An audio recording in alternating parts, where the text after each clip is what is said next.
Hello, my name is Ava. I currently go by Angel with my friends just because I'm not 100% comfortable with people knowing my real name. I will change that as a teacher of trust, but I am not 100% comfortable with showing my face, so I don't think I will. Just kidding. I'm going to use these little PNGs for now as I work on building up confidence to show my face to people.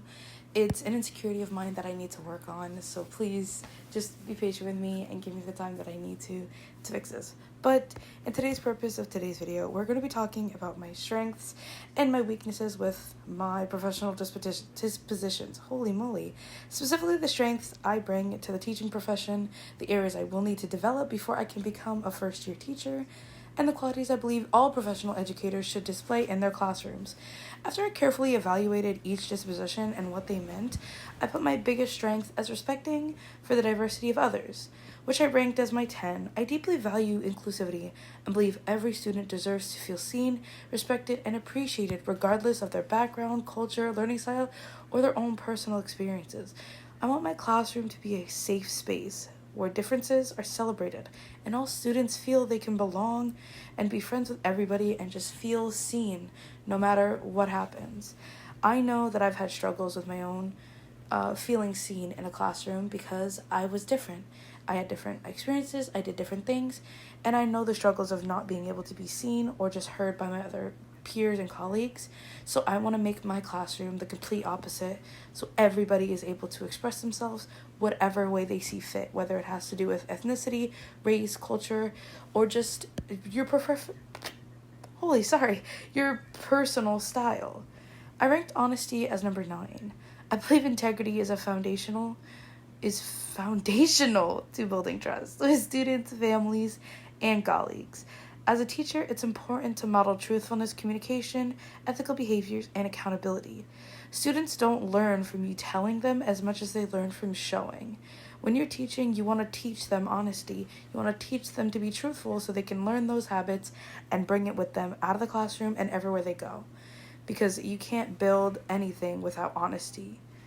As another strong disposition, I put compassion as 8 and advocacy as 7. I generally do care for my students' emotional and academic well-being.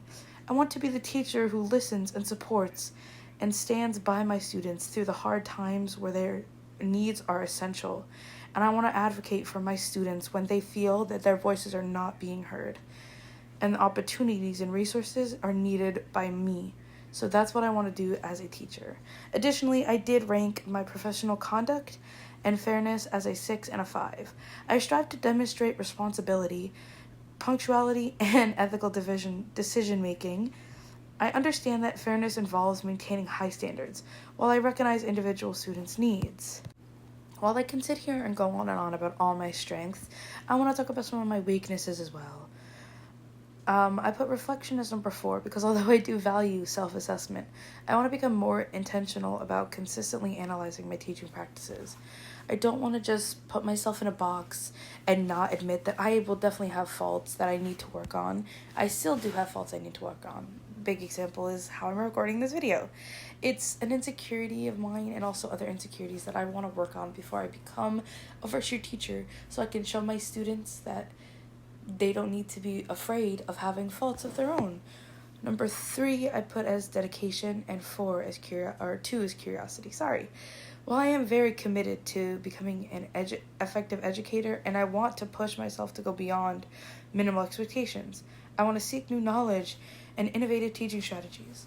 I don't just want to do what everybody else does. I don't want to do what, is textbook teaching, as some would say, as you do this and you don't change it. I want to be new. I want to give my students new experiences and find effective ways for them to learn and effective ways for me to teach.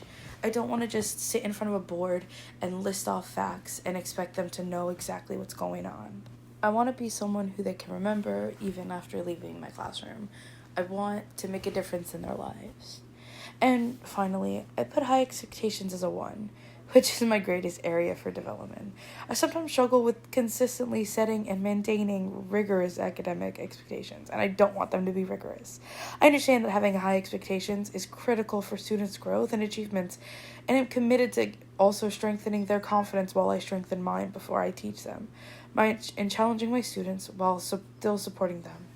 I struggle to put high expectations because I struggle to give myself high expectations because I worry that I'll never achieve them. And I don't ever want that worry for my students. So I want to build my own confidence before I become a teacher so I can give them that confidence that they need. Professional educators should display integrity, respect, fairness, compassion, and strong ethical conduct. This should create inclusive classrooms, maintaining high expectations, communicate effectively, and continuously seek professional growth. Most importantly, they should model the character and values they hope to install in their students. In conclusion, my strengths in respect for diversity, honesty, and compassion, and advocacy for my students will help me build meaningful relationships and create positive classroom environment. At the same time, I'm committed to growing in the areas of high expectations, curiosity, reflection, and dedication as I prepare to enter into this teaching profession so I can help my students grow. Thank you for listening. Bye.